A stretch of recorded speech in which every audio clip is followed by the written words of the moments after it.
Good morning, everyone.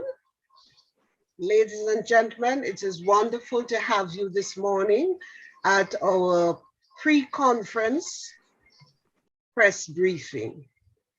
The media houses from the region are here. Welcome, because this is all about you. You are about to hear from and converse with 4 of the region's top TVET experts. They are coming in with a lot to offer. And of course, you will get all this information from them before the conference, which begins on Wednesday, the 12th of May. We are, we are approaching a period when we must prepare ourselves for what is to come. And TVET is the answer to all this. Therefore, I promise you, media, that you will have a field day, which will whet your appetite in order that you'll be able to come to the conference fully prepared to do your interviews there and then. I'd like to say that our 4 experts are from the region. They are regional persons. We have Professor Halden Morris, UWI. We have Dr. Kasan Troupe, Minister of Education, Youth and Information. We have Dr. Marcia Rowe-Amonde from Heart NSTA Trust. And of course, our Dr. Faryal from UNESCO Cluster Office, Kingston. These experts, giants, will be speaking to you this morning, one after the other. They will bring their words and their version to the table. And after each one speaks, I will have an on-the-ground question for them because we have been listening to the Vox Pop and we have had a few questions there. But this will be just one question per speaker coming from the Vox Pop. After which we'll invite you, the press, to make your interventions, ask your questions. They may be pointed, targeted, because you know who you want to ask. So before further ado, I would like to introduce Professor Halden Morris. Professor Morris, the founder of the Caribbean TVET movement, the founder of the conferences. Professor Halden Morris is at present the consultant in the area for the University of the West Indies. And no better person to kick off than this gentleman, this giant. Professor Morris, I ask you to take the mic at this juncture. Thanks.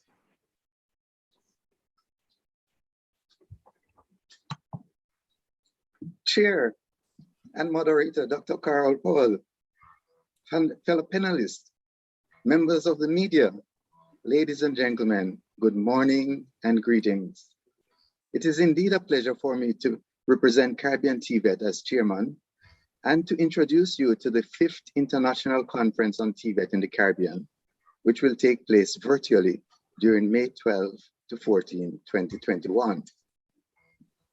Caribbean TVET has etched its place in the landscape of TVET, not only in the Caribbean, but indeed the world. This movement started in 2012, when the first International Conference on TVET in the Caribbean, which was held in collaboration with UNESCO under the theme, TVET and Human Capacity Development in the Caribbean, the outcome of which was the Montego Bay Declaration on TVET, which was recognized by the international TVET community and major stakeholders. As such, Jamaica was invited as a special guest to attend the 3rd UNESCO International Congress on TVET and further invited the chair, that's Jamaica, to chair the Shanghai Consensus in 2012. So the outcome of this Shanghai Consensus has the stamp of Jamaica on it. Subsequent conferences yielded significant outcomes. In 2015, the theme was STEM education in TVET, imperative to national and regional development.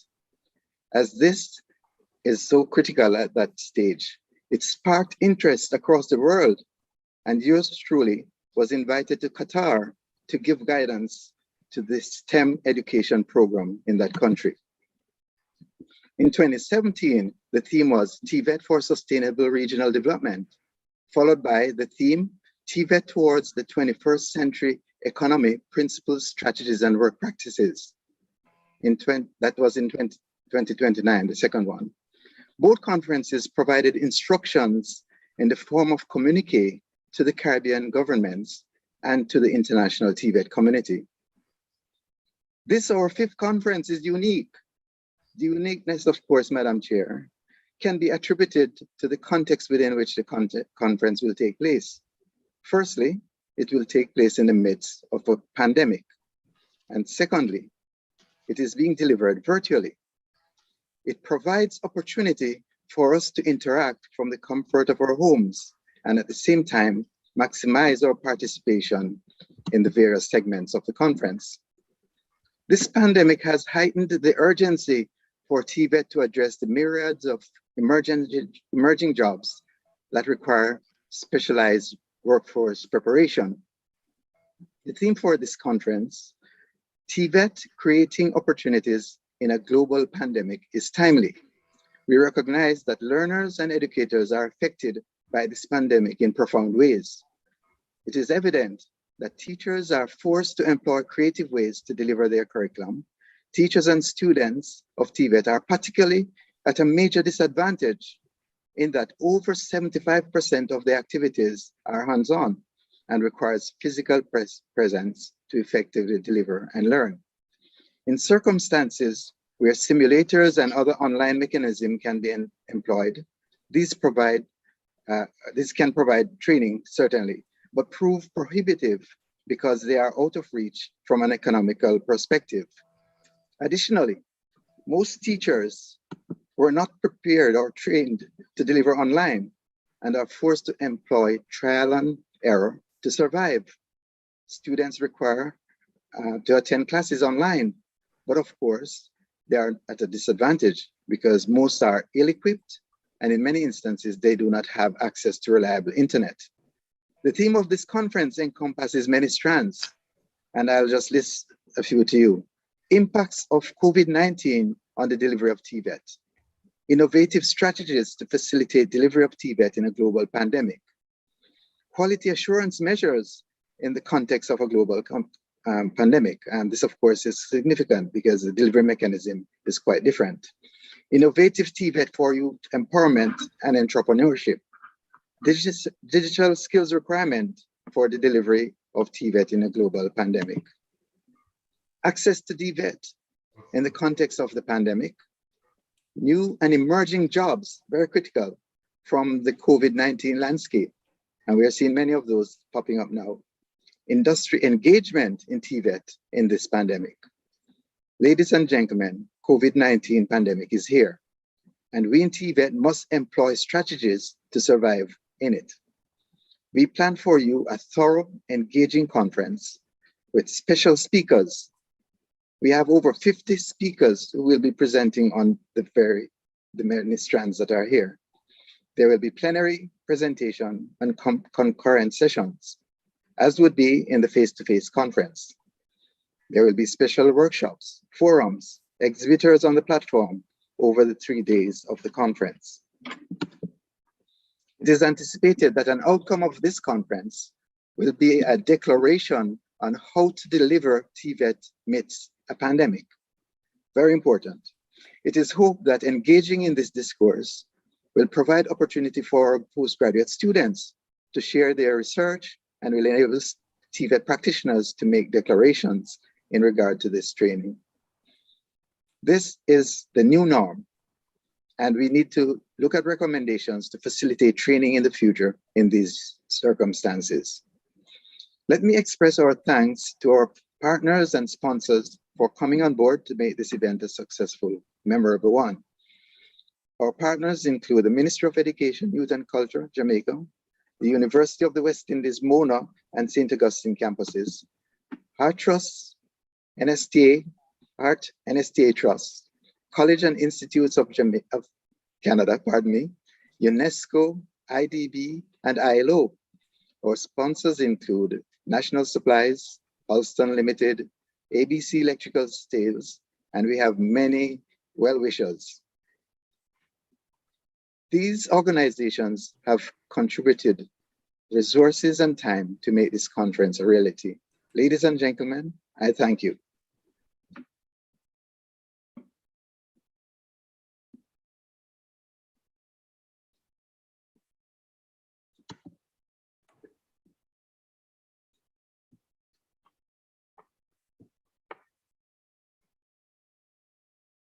And I now hand you back to our chair.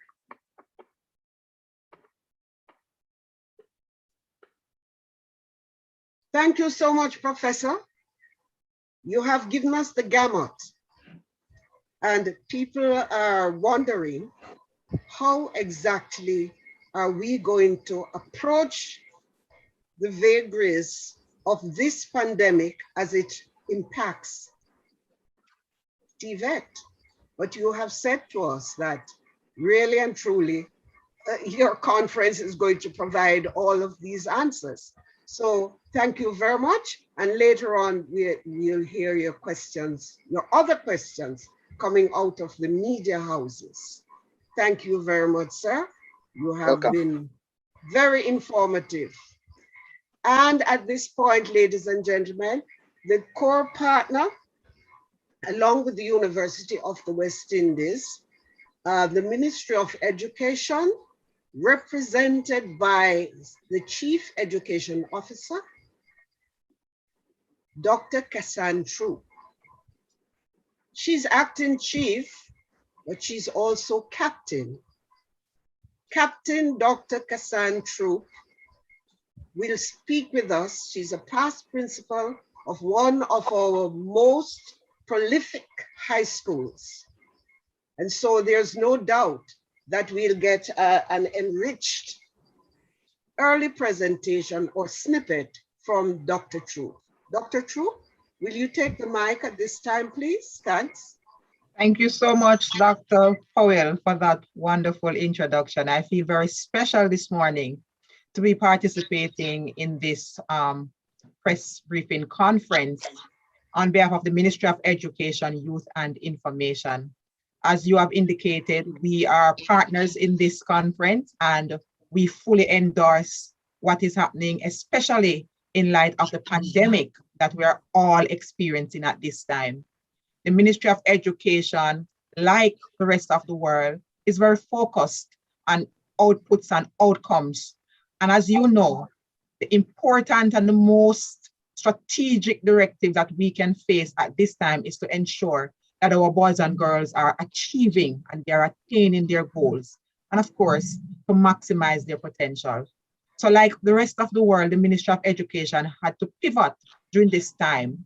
And as we focus on what the ministry has done at this brief media conference during this difficult time, I just want to remind our listeners, my panelists, those in the media, those who are on the platform, and all the persons who are able to participate at this time, that the Ministry of Education is 100% committed to TVET. And we are so committed because we understand the value. The Ministry of Education since 2013 has intensely focused on the development of the technical and vocational education and training areas in our education system. If you're following us, you will know that our national standards curriculum, the TVET principles are embedded in that curriculum. And of course, in our pathway policy for the upper section of our high schools. You will also know that we have launched our national TVET policy, and that has been guiding the development of TVET in the education system. And some of the targets that we seek to achieve through this policy is to improve the quality of TVET at all levels, and to make sure that we are responsive to the growing needs of the labor market, and that these programs are accessible to our boys and girls. We have created pathways under the policy to facilitate the progression of our students through competency-based training, making sure again that they themselves can access new areas and trends that we are experiencing throughout our period of development as a country. And of course, making sure that the culture of entrepreneurship is embedded in our boys and girls as they prepare to exit the school system and to add and improve our Jamaican economy. So the Ministry of Education throughout this period, we also had to pivot quickly and to provide the guidance and support for our schools during this time of great need. So our schools, as Professor Morris said earlier, they were not prepared for this kind of teaching and learning engagement. We had to move quickly into an emergency remote teaching modality. And so our practical oriented programs were somewhat disrupted because the labs are located in our schools. And being in the homes, parents and students were not accustomed to having programs being managed from a remote perspective. And so we had a period of disruption, but I can say safely at this point in time that our teachers have been innovating, they have been learning, they have been working with us. I want to acknowledge UNESCO, because at the onset of the pandemic, they were first out of the block as one of our international partners to support the Jamaican education system, to provide fully funded training for all our TVET heads of departments and some of our support teachers. So from the beginning, we actually realized that professional empowerment and capacity building was critical in the recovery process, and UNESCO partnered with us. And initially we had over 300 persons trained, and these persons have now been deemed as trainer of trainers and are replicating the training within their individual schools and across schools to ensure that the digital skills that are necessary in manipulating the virtual space would have reside within our educators, so our students will no longer be disadvantaged. So we are grateful to share that with the public, and we will continue to do so. In addition to the UNESCO training, understanding the value of empowerment, professional empowerment for our teachers, we have partnered with other universities. The University of West Indies Open Campus has been working with us under our training program to again build the capacity of our teachers to develop digital resources and to deliver technical and vocational training and programs within the virtual space. That's an ongoing program that we have with them. And also we broaden that by capitalizing on the skill set with our local universities and other international universities to make sure that there's a rolling training program for our teachers. And this has been championed by our Jamaica Teaching Council that has the remit for professional development for all our teachers.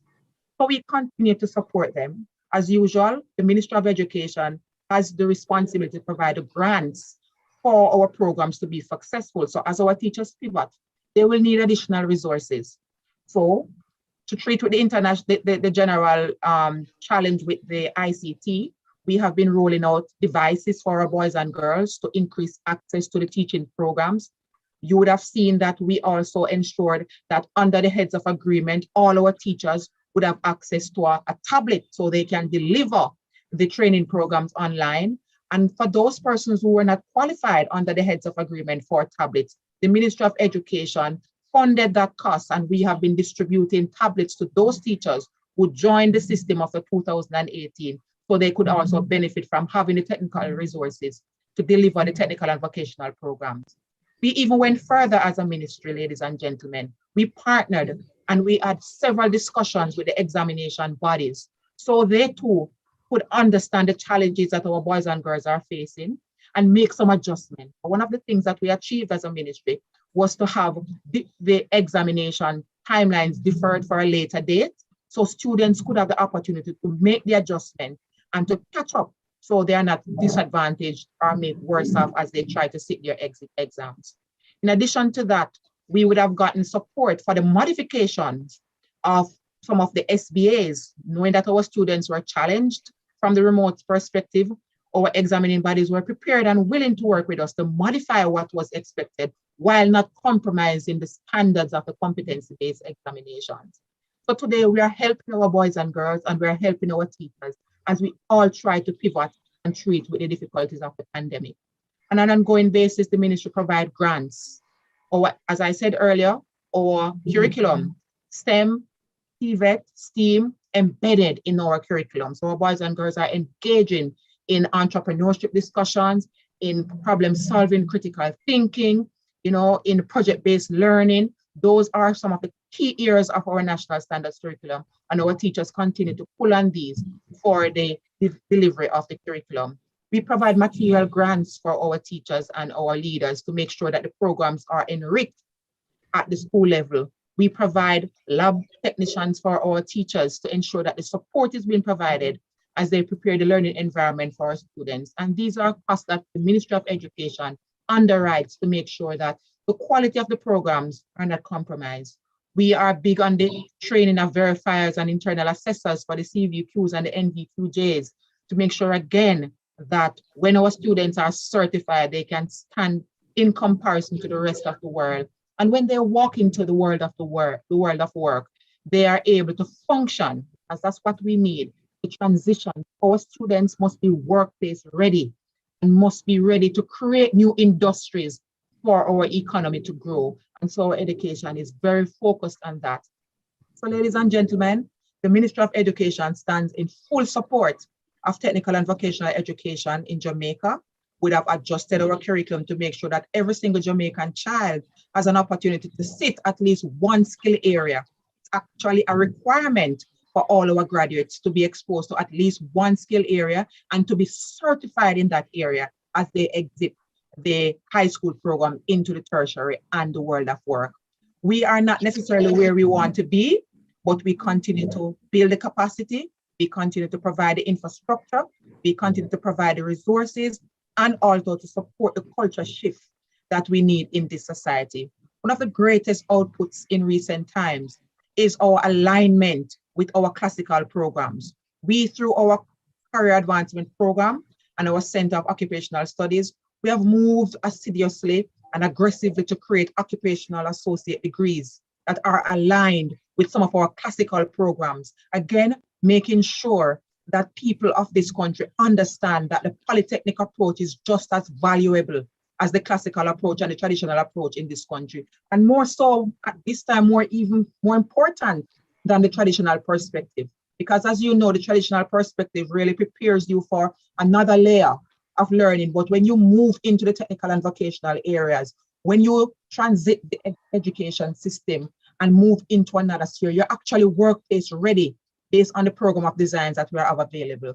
We have now moved into our OADs, which is our occupational associate degrees, and these are also funded by the Ministry of Education. Again, our demonstrable commitment to quality education, workforce ready students, and a transformed Jamaica to improve our economy. So ladies and gentlemen, again, we have been trying. We have a far way to go. We are nowhere near where we want to be. But what is important is that we are committed. We have a policy. We have a growing culture. We have the resources, and we have committed teachers who are willing and ready to provide the transformation on the ground to make sure that the end users at the end of the day, you can have all the infrastructure in place and the architecture. But if the end users are not experiencing the change, then we have much more work to do. But again, we are investing in our teachers to ensure that as they interact with our boys and girls, then we continue to have and see more of the value, the transformation, and the appreciation of technical and vocational education and training. And ladies and gentlemen, we are anticipating great transformation in Jamaica through this trust. Thank you very much for having me, and I will be here available for the question and answer section. And thank you very much, Dr. Troupe. More than a mouthful. We are happy to note that you have also answered most of the questions coming out of the Vox Pop already, but just a little one to squeeze in at the side. Therefore, some people believe that the Ministry of Education should be named the Ministry of Education, Youth and Training. How do you see that? Well, embedded in what we do, Dr. Powell, is training. Education and training are almost synonymous, But I know sometimes when you add it, it gives extreme and higher value to the importance of training, but embedded and included in the whole overarching plan of education is training. So it's not more so the name, but actually what we do. And so what we need to do as a Ministry of Education is to get the information out there. We have been weak on that, I must confess, in terms of ensuring that our stakeholders are fully aware of what we do, how we do it, how we are supporting our boys and girls. And I think if we can get that right, our communication strategies right, I think persons will understand fully the overarching plan of education and how that impacts training. Thank you very much, Dr. Troupe. Well said, well said. And at this time, we have our third giant in the region, Dr. Marcia Rowe-Amonde. She's the Senior Director of Standards, Curriculum, and Learning Resources at the Heart NSTA Trust. She is one of the early birds in terms of TVET from her early years at school. And we have her now lecturing at the university, all because of her interest, her love, her expertise in the area. Dr. Amonde, welcome. We would love you to take the mic at this time. Thank you. Thank you, Dr. Powell, and good morning to all our colleagues, to the media, to my colleagues from the TVET community, to my colleagues from the Ministry of Education. It's really a pleasure being here. The Heart Trust continues to be a committed partner in this endeavor. We have been associated with the TVET conference since its inception in 2012. All the themes are aligned to what we do at Heart NSTA Trust in terms of providing employment-ready training for our students, ensuring that they are having the skills, the knowledge, and the competencies ready for the world of work. And we're doing that by engaging with employers, and partnerships is very much on top of the list. We realize that we just need to partner with the wider TVET community, partner with the Ministry of Education, Youth and Information. So we have been working with the ministry to integrate TVET. I know since 2014 to up to 2018, we worked to help with the introduction of approximately 12 new programs in the TVET system as part of integration in our secondary school. So, and partnering with the TVET conference is also part of our strategic endeavor. We are also look at our labor market intelligence to ensure that we're offering programs that are aligned to the labor market. So it's really about TVET for workforce development and for economic competitiveness. As we grapple with the COVID pandemic at the Heart NSTA, we too have had our challenges where we have to be trying very hard to engage our trainees with online learning. So we have had to transition to online learning, and that has been a major transition. It has been, we were doing it before, but increased focus has been placed on it now. So we find out our instructors are using the various platforms. Our learning management system is Moodle, but they are being supported by Zoom, by WebEx, by Teams, and even WhatsApp sometimes. We find that we have to find so many ways to reach our trainees. We are also engaging with many of our community groups. I'm thinking sometimes we have to take learning packages and drop them off at the police station, or we drop them off at the village shop or the post office so that our trainees can have access to the training, and then our instructors return to collect them. So we have had to be innovative and we have had to be flexible. More emphasis now is being placed on the way we assess. So we are looking at portfolio assessment and projects.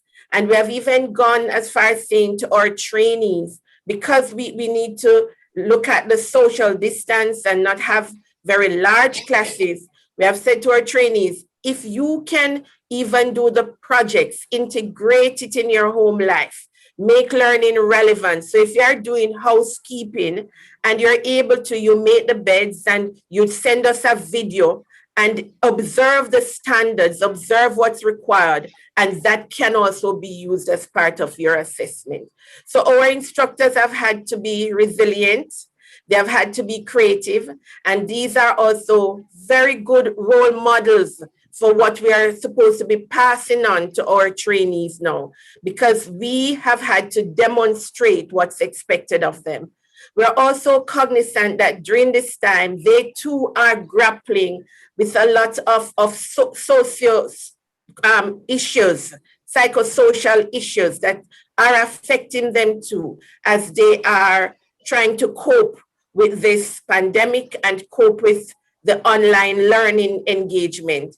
And so we have had to put structures in place in terms of our guidance counselors and instructors supporting them to go through this journey and to build resilience. So it has really been an experience, but we are committed to it and committed to getting them ready for the world of work and also for life, because all of this is happening within the pandemic, which is very much a part of our reality now.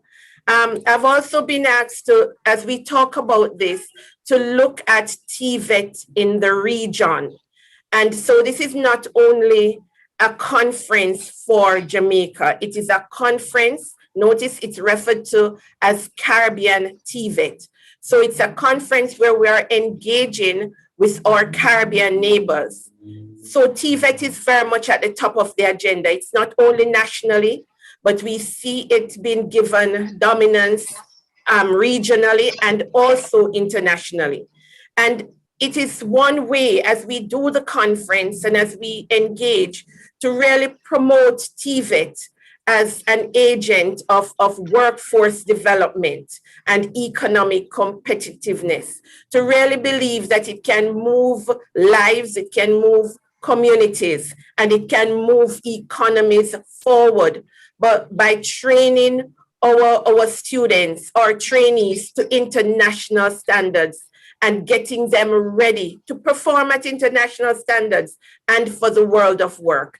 And it's not only in the traditional areas, but it's also in the new and emerging areas. Like we see a lot now with cybersecurity, renewable energy to sustain that renewable agenda. We see coding coming on. We see animation, mechatronics, robotics. These are new areas to move us to the higher level as we contemplate manufacturing and taking our country. The BPO is also another area, and it's not only at the very lower levels, but it's also at the higher levels that we are trying to train to attract investment in that area. So we really need to see TVET as an agent of workforce development and economic development. The CVQ is another. We need to look at the CVQ and how we are using it and recognizing it across the region so that our individuals can move among the countries and be employed. So that is something that we really need to promote.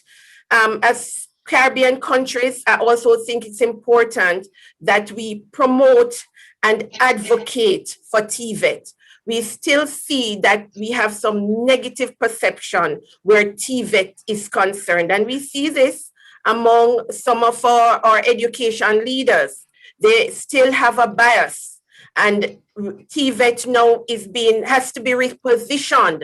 So it's not only about, training, but it's really about education and training. So we really need to integrate it as part of our education system and promote the education aspect of it, promote the training part, ensure that we are integrating the science, the technology, the engineering, and the mathematics, that those higher level metacognitive skills we are developing in our students and in our trainees. Within the region, we also have CANTA, and that is the Caribbean Association of National Training Agencies. And that was a body created sometimes in the mid-2000s. We really need to strengthen CANTA and get it to be a leading organization where it sets standards for NTAs throughout the different countries. And our Honorable Prime Minister has given the mandate to the Heart NSTA now to work with the smaller Caribbean countries to help them to capacitate and to build their TVET systems. So we really need to look at CANTA. And even as we talk about programs, I mentioned it before, we need to look at our labor market intelligence. How do we use forecasting to drive TVET programs? So it is demand driven. When our graduates are finished, they ensure that there are jobs out there and they are going into jobs. So it is really about being employment ready and getting you ready to be into the world of work. So those are just some of the areas that we need to focus even as we have the discussions. As a region, we are doing a lot with TVET, you know, we are doing a lot, but we have not done the research to see how well we are doing what we are doing. And so I think the conference will provide an opportunity for us to begin to explore some of what we're doing and the impact that we're having and improve as we go along. Even as we think of models for our unattached youth, what are we doing? How can we do that more effectively? How can we more effectively engage our industry persons? Because we need to have them on and they need to become drivers for change. So there is a lot that we need to do as we think about advocating and promoting TVET as an agent for workforce development and economic competitiveness. So I will just stop there for now and hand over back to you, Dr. Carole. Thank you so much, Dr. Amonde. There you have it, ladies and gentlemen. You know, Dr. Amonde, she also answered the Vox Pop, you know, because she spoke about TVET as being knowledge-based, and she spoke about access, which is important. Access as opportunities, that was clear, but how are you tackling access as participation in terms of the enrollments? We always hear that people can't get into an institute and so on. So access as enrollment seems to be a problem. How are you tackling that? We are finding creative strategies to enroll participants. We're going into not only the urban areas, but we're out there in the rural areas, recruiting and actively enroll. We have also established what's known as assessment centers, and they are island-wide. And we're saying to individuals, come with your prior knowledge, come with what you already know, no matter where you are. So we are finding ways to go to them, to go to the participants out there, and we are asking them to come in, to enroll. We are looking at their gaps, and we are putting interventions in place to address some of their gaps.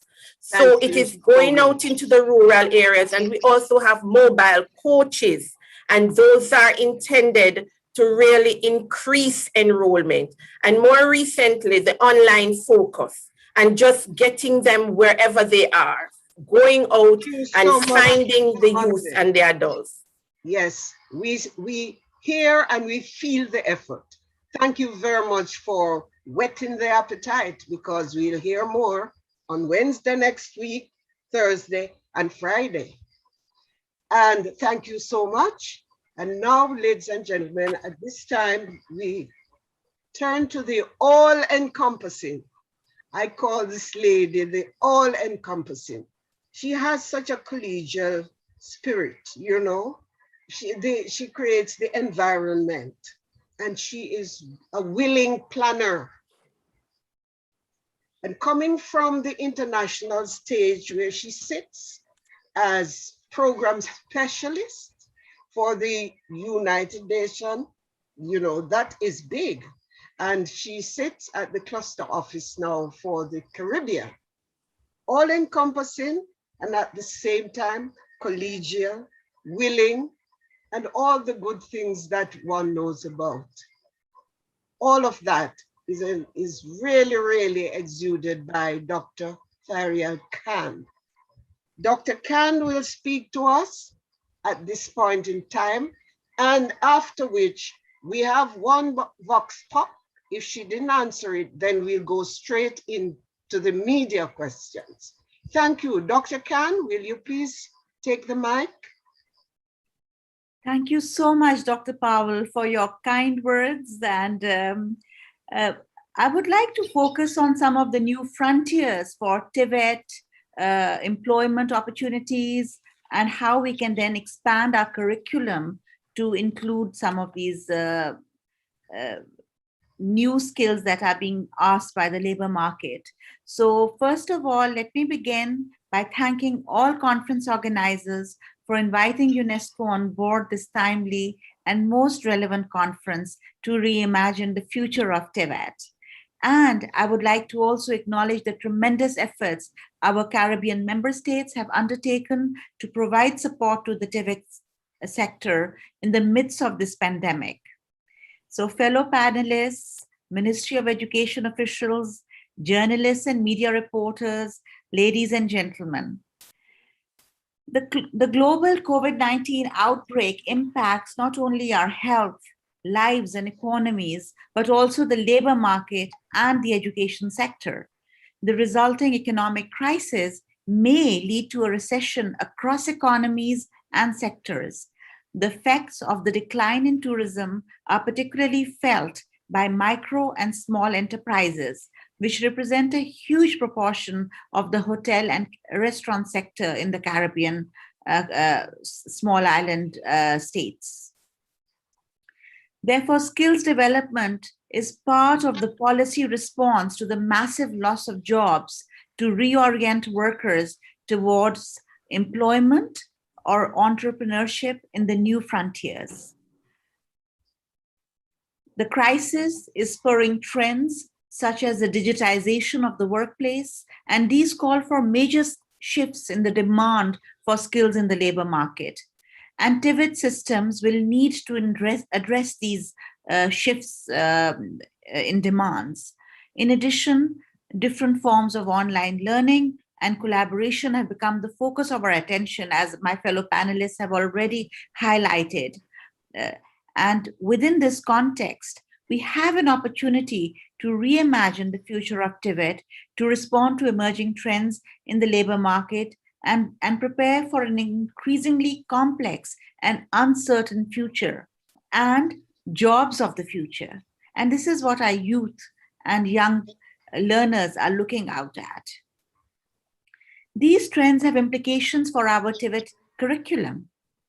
The most obvious and most demanding is including subjects related to digitalization and artificial intelligence. We need to begin with digital distance learning. How do we deliver it? What software are we going to use? And then we need to include these skills related to digitized work. While everybody talks about digitalization and technology-related issues, this needs to be addressed in the TVET curriculum. There is an equally high voice raised for the need of teaching soft and social skills as part of our TVET curriculum. And these include communication skills, social emotional competencies, and others. Let me explain a bit deeper. First, we need to anticipate future scenarios and what are the skills that we need. The COVID-19 has accelerated trends in remote work, e-commerce, and automation with artificial intelligence.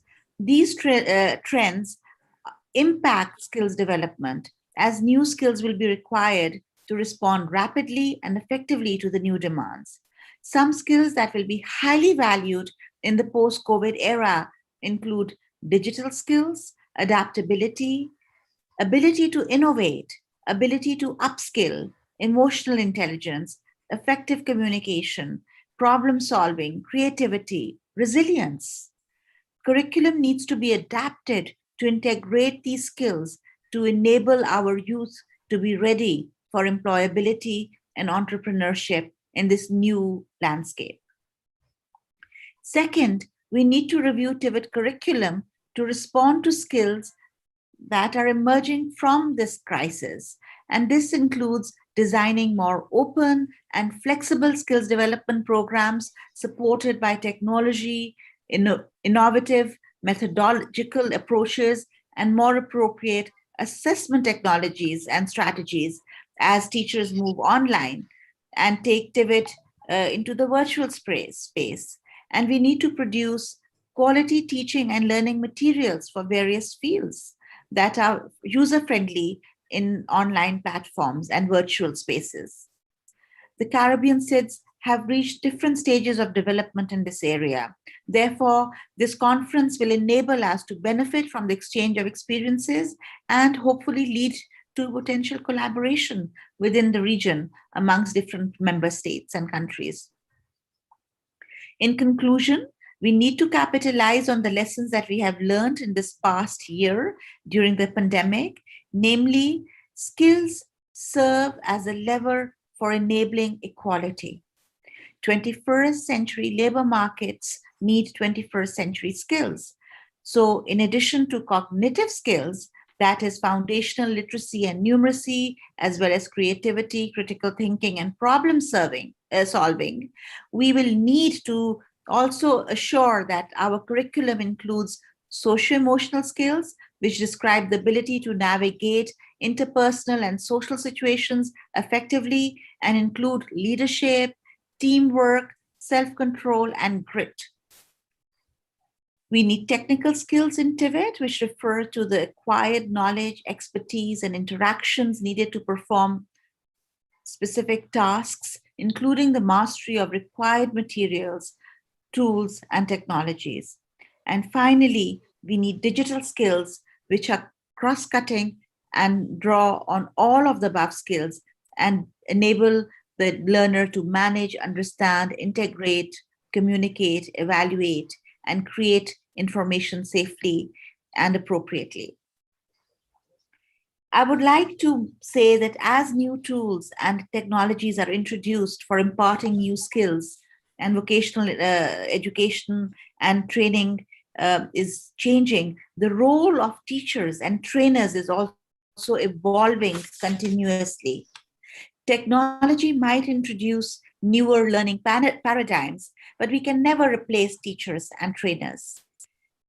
Teachers will always be central to introduction of new information technologies as part of our TVET programs, and we look forward to identifying what are some of the essential digital competencies and skills that the TVET teachers will also need so that we remain ready for the future.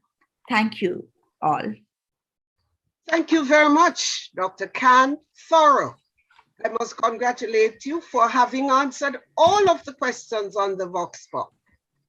Therefore, it was worth our while to really listen to you. Thank you very much. At this time, ladies and gentlemen of media houses, we open the floor for your questions. You could use the raise hand feature. I think we are not too many that we can't use that feature. But just in case we have some overlap or overload, we could put some of the questions in the chat. But the floor is now open. Media houses, your turn. Thank you. A hand is up. Hello, Edmund. good morning. Morning, ladies and gentlemen. Good morning, Edmund Campbell. Very well, thank you very much. All right, my questions are Will directed. you please give us the name of the media house? Edmund Campbell. That's showing on the screen. Edmund Campbell, the Gleaner Company.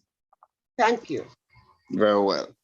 My questions are to Doctors Troupe and Amonde. Professor Morris, in his presentation earlier, indicated that 75% of TVET instructions are basically hands-on. Now, I would want to find out, or I would like Doctors Troupe and Amonde just to help us to understand to what extent our TVET courses have been impacted as a result of the COVID pandemic and the measures that have been introduced, obviously the social distancing measures and lockdown in some instances. And what are the strategic plans that are contemplated in the short term to address this fallout? And this is probably specifically to Dr. Troupe. In terms of secondary education in Jamaica, how many students are sitting the TVET subjects this year? And if you could help us with a comparison with those numbers pre-COVID. Thank you very much. Thank you, Edmond. And we go to Dr. Troupe's. Dr. Troupe's response will be taken, and then Dr. Amonde. Okay, thank you very much for those questions. Just to say, as it relates to the disruption, like all our teachers, the COVID-19 pandemic would have disrupted teaching and learning, and more so for our technical and vocational areas, given the fact that our students rely on the labs within our schools to have most of their activities completed. They also rely on the mentorship and the coaching, the hands-on mentorship and coaching from our teachers. So yes, I would admit that they would have been severely affected, especially at this time within the remote experience.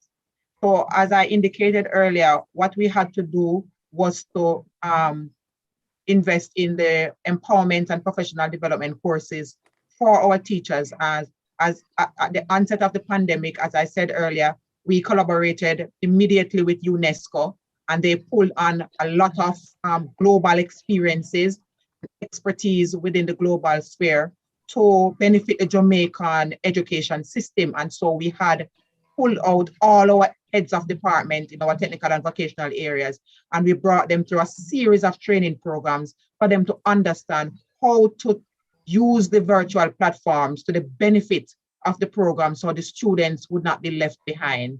And of course, they were out of it in the beginning, but they were welcoming of the training and they were willing to adapt. And we saw that happening in our schools.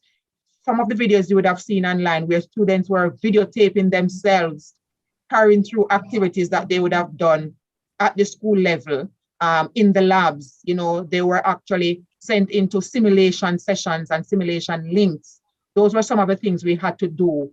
And don't get me wrong, these existed prior to, but because of the nature of remote experience, teachers now were forced, the education system was forced to utilize the technology in a more forceful way and deliberate way, so the students would not be left behind. So those are some of the things you would have seen. We'd have seen online coaching, would have seen demonstrations. Our teachers actually went into schools themselves, recorded themselves demonstrating activities, utilizing tools, also suggesting things in the homes that could be used as substitutes, and showing how things can be done. We'd have seen where our partnership with NCTVET moved from just asking the students to be able to demonstrate things to the lab into project style activity where they're actually taking the assessor step by step through what they would do. They are drawing rather than demonstrating as well. So we had to change all of that. And those are some of the things that we would have had to do in the pandemic. I can't say it's working perfectly in all schools, as you know. It's very difficult at every level because students are at different levels in the system. But our teachers have been trying. Those parents have been working with them and supporting them. It relates So Dr. Troupe, what about the enrollment for examinations? Is there any marked difference in terms of either increase or fall? Well, generally speaking, we would have seen a decline in the number of students who registered for exit exams this year. Okay. And because of the opportunity that has been given for them to defer, we'll see less students sitting within this cohort as per the normal scheme of things. Oh, for NCTVET this year, we have over 16,000 students. I will get the data shortly to see how it compares with last year to be more precise. But we have over 16,000 students registered for the NCTVET this year. And we would have had over 20,000 students registered for the City and Guilds, which includes some of the skill areas as well. So we have students who are still engaged, still getting the support, still adapting. And I will give you in a few minutes how it compares to last year. But I can say, generally speaking, that there has been a decline in registration for exit exams. Thank you. Dr. Amonde, do you have anything to back up here? You may be right. You asked, Mr. Campbell. Thank you for that question. It's really one that we grapple with. All that Dr. Troupe has outlined are strategies that we have been put in place. In fact, we have come together. We have really collaborated with the Ministry of Education and with UNESCO to have discussions around this area. Because as you know, the technical vocational area, it's very competency-based. It's about the practicals. That's a significant part of the curriculum. It's how to apply the knowledge, the theoretical knowledge. So the hands-on and what they are able to do, it's very important.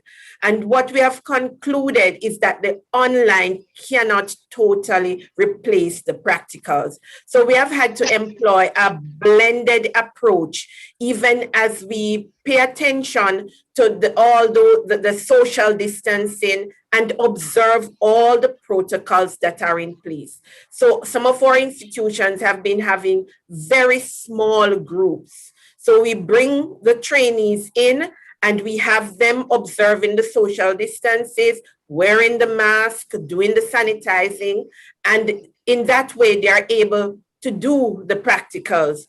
We have also invested a lot in videos.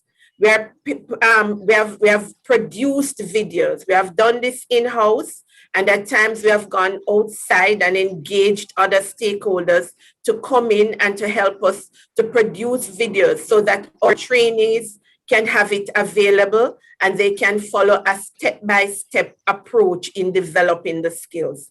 Thank you very much, Dr. Amonde. Thank you very much. Thank you. You have really, Mr. Campbell is satisfied, I'm sure. Is there it's an ongoing challenge, yes. Is there another hand from the media? There is something in the chat room. This person came in a bit late from the Guardian media. Would have only heard Dr. Amonde wrapping up, but based on what he heard, he saw in regards to promoting TVET as a workforce development tool in a time when we have gone almost full digital with the advent of COVID. How useful is TVET to an economy like TNT, Trinidad and Tobago, which has been primarily driven by the energy sector? How is it going to happen in this time? It's the energy sector is a part of the TVET sector. And we think that TVET is very useful in terms of promoting workforce development that economies need in order to grow. So now more than ever, TVET has an important role to play. And even as we go digital, TVET too has to go digital.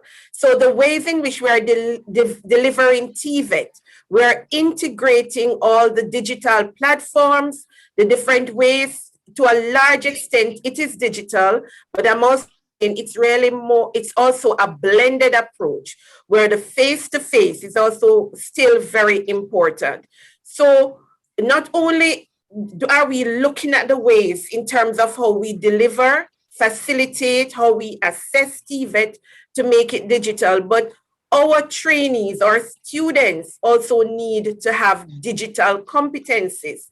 And even as we think about economies and countries attaining the sustainable development goals, TVET is very useful. It has an economic imperative in terms of moving economies. It has a social imperative in terms of the at-risk youths, those who are unemployed, the young people who are underemployed. It has an environmental imperative, all aligned to the sustainable development goals. So Thanks, Dr. TVET is still very useful. Thanks, Dr. Amonde. If Bobby Dixon, if you understand TVET, it is simply the application of knowledge. Whatever you do, you, Bobby, you are a product of TVET because you were trained to do journalism. You were trained to apply the knowledge that you gained from language, etc. So I think that could be a little bit of misunderstanding of what TVET is. But come to the conference on Wednesday, Thursday and Friday, especially Wednesday, and interview some of the most interesting persons that will be there. Thank you very much. Now, Brittany Hutchinson, you are from? The Jamaica Observer. Good morning, Jamaica everyone. Observer. Thank you very much, Brittany. So my question is for Dr. Amonde. She mentioned that there's a need for interventions to be put in place to address the gaps of students who want to be enrolled. So what are some of those interventions that are needed? Brittany, I was really referring to those who have prior knowledge. So if you're a barber or you're a hairdresser, we take you and we recognize what you already have, all those competencies that you have developed over the years. We recognize that and we take you in, give you a diagnostic assessment, and that will tell us what else you will need. It may be to strengthen some communication skills, or it could be some interpersonal skills. So what the interventions will, to a large extent, be dependent on the assessment and what the assessment, the diagnostic assessment reveals. So it is called a prior learning assessment, where you are recognized for what you already have and what the experiences that you have gained over the years. And we find flexible ways to get them to you. So we are using the online platform. It can be sending you a manual and asking you to study at your own time, at your own pace, and then you come in and tell us when you want to assess. So part of the methodology is saying to you, go out, address the gaps. It doesn't, to a large extent, it doesn't matter how, we will provide guidance. What it is that you should be able to come and demonstrate that you have addressed these gaps and that you have the competencies. You have developed them. Thank you. And so we have time for one more question from the media. I am not seeing anything more in the chat. There's no raised hand. It means that our speakers have been clear, crystal clear. And so at this time, ladies and gentlemen, I would like to say, there you have it. Thank you very much. Oh, Professor, you would like to come in and assist in the responses. Thank you. I know Brittany's hand is up, so probably let's. Brittany's hand has come up again. Right. Thank you.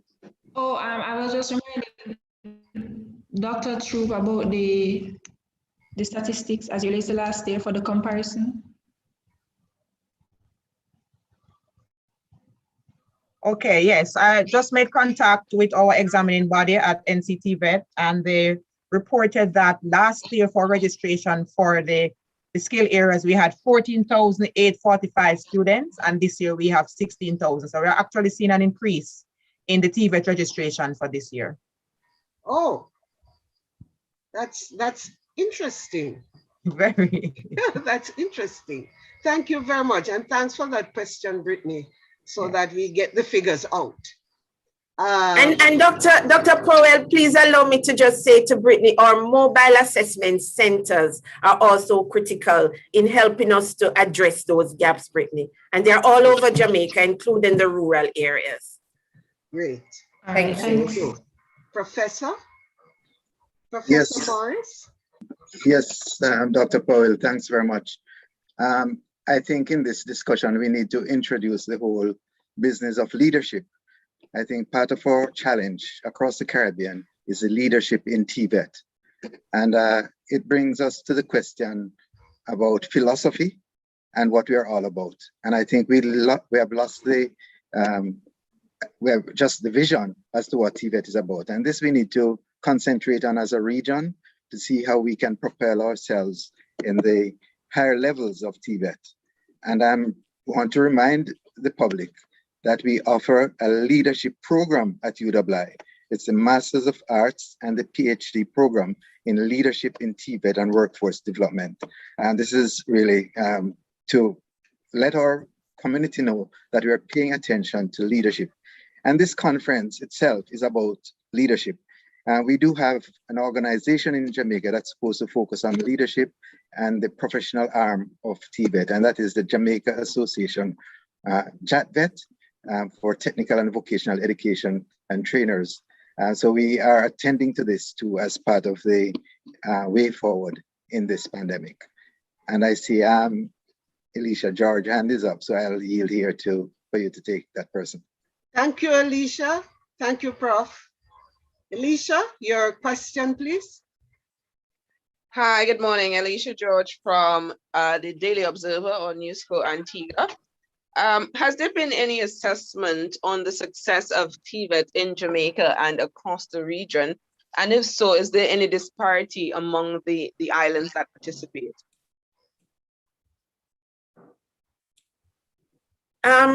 May I just take that?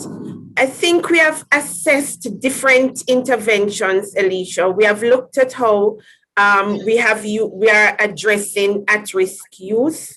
We have done tracer studies and impact studies here in Jamaica to determine the extent to which our graduates are getting jobs and how satisfied employers are with them. How well are they performing in the world of work in terms of their skills and their attitudes? So yes, we have done that kind of assessment here in Jamaica. You also said something else across the region. I don't know if we have a formal assessment, but I know that we work a lot with international partners, and the Canadians have done projects, and UNESCO and the Commonwealth of Learning, they have done projects throughout the Caribbean. In fact, when they come to support TVET, they support it as a Caribbean endeavor as opposed to a single country. They see us as one region. And based on their assessment, they have been able to put some interventions in place. So they have supported different countries with labor market ready programs. They have done an assessment and made recommendations for the strengthening of CANTA. So I know the SAGE project, CI-CAN, the the Canadian international agencies, they had put some resources in supporting CANTA over the years to make it a more regional body, capable, as Professor said, and I support the issue of leadership, capable of providing leadership for TVET in the region in terms of setting the standards for the NTs. We're at different stages though, and that is why I made reference to the intervention and the mandate that has been given by our Prime Minister here, the Honorable Andrew Holness, who has said to the Heart NSTA, work with the smaller Caribbean countries to develop their capacities, share what we know in terms of building their TVET systems. And I believe that the CVQs coming out of CXC would be an attempt to get the region really, looking at it from a regional perspective. So right. it's a very important question, Alicia. Yes. Thank you. And see, I can, Dr. Alicia, who is one of the partners in this project, Dr. Pat Bidar, they are now in the Caribbean doing a project on greening and renewable energy and climate change in 6 Caribbean countries. And that came out of an assessment. The Canadians are supporting that. Okay, thank you. And thank you, Alicia. That was good. I would just Prof, were you complete? Oh no, there is Dr. Khan. just very quickly, I think that's a very important question, Alicia, and thank you for asking it. I think there is different countries in the Caribbean are at different levels. Some have more advanced policies and strategies compared with others. For example, Grenada is currently taking on a policy review. And as Dr. Manda just mentioned, the issue of greening TVET, it's a huge priority in the region. So different member states are at different levels. And I think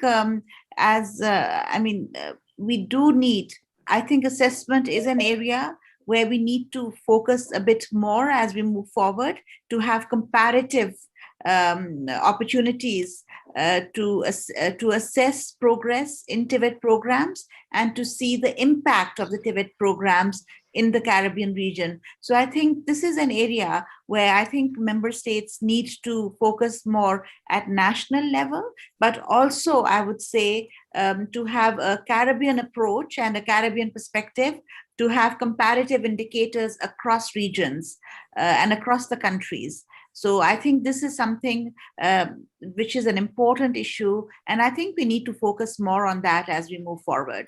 So thank you for raising that. Thank you very much, Dr. Khan. And just to say that this conference has really excited the region. In other words, many countries didn't have a policy for TVET within the region before Conference 2012. And so Conference 2012 contributed to that sort of excitement in the region to develop policy. And now you're saying that some are reviewing.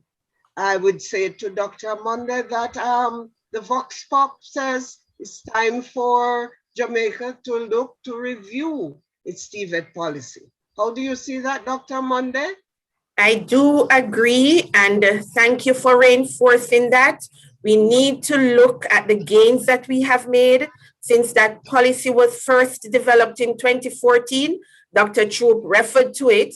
We have been guided by it in so many ways in terms of the programs, the mechanisms, relevance, access, and quality. But as has been reinforced by Dr. Khan, Alicia raised it. It is time we do a formal assessment. And I'm sure there are some solid learnings that could come from that to further improve what we do as we go along. Thank you very much. Ladies and gentlemen, Professor would like to have the final word. There you have it, Professor. The mic is yours. Thank you very much. My final word is to say thank you, a big thank you to the media for being here. And of course, our partners who have been there for us. I can speak about UNESCO as a very consistent partner. When we talk about supporting this conference, UNESCO is at the foundation of it. When we started in 2012, UNESCO, through the education advisor then, approached us and say, look, you're doing something good. We would want to be a part of that. And that was the word. And we've had that collaboration since then. Never have we had an opportunity where we say, UNESCO, we need you to contribute to this conference, and it's ever turned down. We have always had that support. Yes, I would like to say to all our partners and persons in the region that TVET is not just an overnight thing. We have to build this capacity, and building this requires us to take note of some of the important measures that make us have a very resilient TVET system. We're trying to develop as a nation.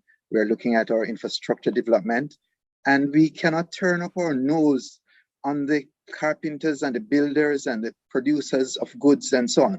We have to now recognize that without these, we are nothing. and TVET is one that drives that scenario. I pointed earlier to the whole business of leadership and recognizing that sometimes our leaders themselves are ill-equipped to, they are not understanding of what is taking place in TVET, and need to recognize that it's not just a skills training scenario that we're looking at. If we're looking at skills training, we won't get anywhere. We need to look at where we can go as a nation to advance in the highest way. We can have an income from it, which is at the higher levels.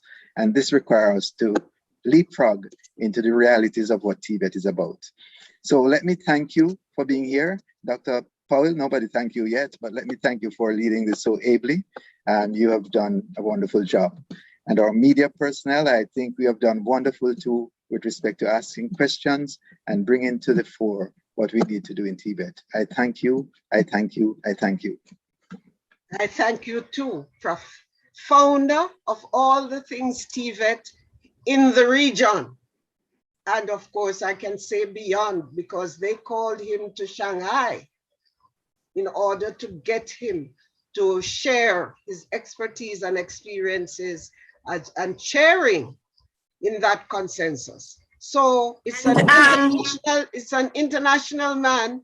So we are just going to ask the media, remind the media, and of course we are going to remind our offices or secretariat to send registration links to our media houses that are here with us today, so that you can register, especially for the first day, and hopefully you will come other days as well, just to get your feet properly wet. It's just a tip of the iceberg so far. All right. Just to indicate, Dr. Powell, that we may very well have to create a special link for media to come in without being challenged with the registration challenges. Yes, and we hope for that. We are going to get the Secretariat to do something of the sort. I understand, Prof, that Professor Hutton is here. You're co-founder of the conferences. And so we recognize you, Professor Hutton, wherever. I know that you're online, but you might not be showing yourself. Can you show yourself just so that the media knows the co-founder? No, he doesn't seem to be able to, but welcome. I hear your voice. Yes, yes, I'm here. Oh, here he is. Yeah, yes. Doctor, I wanted to make a point, but I noticed your session is closed. Yes, but, just a quick. Short, that I think this is an opportunity not just to look at the TVET policy, but look at TVET itself. And my position is that it's really an opportunity to revamp TVET. Dr. Khan raised the issue of skills development, which I feel that is the direction we need to go.